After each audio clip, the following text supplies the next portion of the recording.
చాలండి. ఏం కొదువుగా ఉందట తన జీవితంలో? రక్షణ కొదువుగా ఉందట. రక్షణ. ఎలాంటి రక్షణ ఇది? అతడు భక్తి చేస్తున్నాడు కానీ బాప్తిస్మము తీసుకోలేదు. అతడు ప్రార్థన చేస్తూ ఉన్నాడు, బాప్తిస్మము తీసుకోలేదు. అతడు ప్రార్థిస్తూ ఉన్నాడు కానీ బాప్తిస్మము తీసుకోలేదు. అతడు ఇతరులకు ధర్మం చేస్తూ ఉన్నాడు, బాప్తిస్మం తీసుకోలేదు. అతడు దేవునికి ఉపయోగకరమైనటువంటి మేలుకరమైనటువంటి అనేకులకు ఉపయోగకరంగా అతడు ఉన్నాడు. దేవునికి ఉపయోగకరంగా అతడు ఉన్నాడు. తన జీవితంలో బాప్తిస్మం అనేది లేదు. రెండవది, పరిశుద్ధాత్మను పొందినటువంటి అనుభవానికి కూడా అతడు లేడట. కాబట్టి ఇప్పుడు ఏమి కావాలి అతనికి?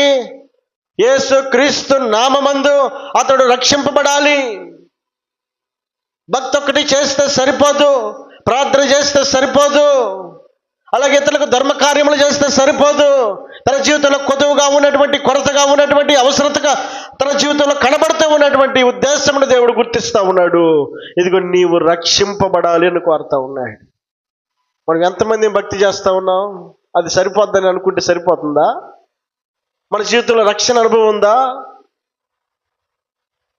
దేవుని యొక్క ఆత్మను పొందుకున్న అనుభవం ఉందా?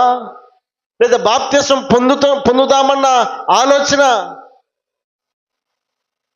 ఎంతమంది చూపించగలుగుతా ఉన్నారు? దేవుడు కోరుతున్నాడు, నువ్వన్నీ చేస్తున్నావు కానీ ఒక్కటి మాత్రం నీకు కొద్దిగా ఉంది. ఇంత భక్తిపరుడు విషయంలోనే ఒక్క తప్పును దేవుడు గుర్తిస్తా ఉన్నాడు. ఆ తప్పు ఎలాంటిది? ఆయన ఎంత స్పష్టంగా అతని మేలుకొని చెప్తా ఉన్నాడు. అతనికి గణపరచుటకు అతని జీవితంలో కొదువుగా ఉన్నటువంటి ఒక విషయాన్ని దేవుడు ఇన్ని చేస్తున్నాడని చెప్పి సరిపెట్టుకుని అతన్ని మభ్యపెట్టడానికి దేవుడు ఇష్టపడలేదు.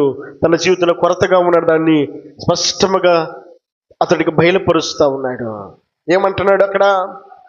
అతడు అప్పుడు, నీవు యొప్పేకు మనుషులను పంపి పేతురు అను మారు పేరు గల సీమోనును పిలిపించుము.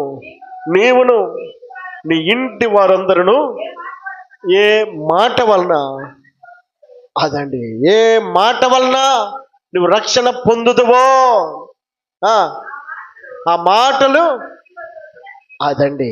ఇప్పటి వరకు సేవకుని మాట వినినటువంటి వాడు కాదు, సొంత భక్తి చేస్తున్నటువంటి వాడు, మందిరానికి వెళ్ళినటువంటి వ్యక్తి కాదు, సొంత నీతి క్రియలను అనుసరించి నడుస్తున్నటువంటి వాడు, దేవుని యందు భయభక్తులు కలిగిన వాడు కానీ ఉన్నాడు కానీ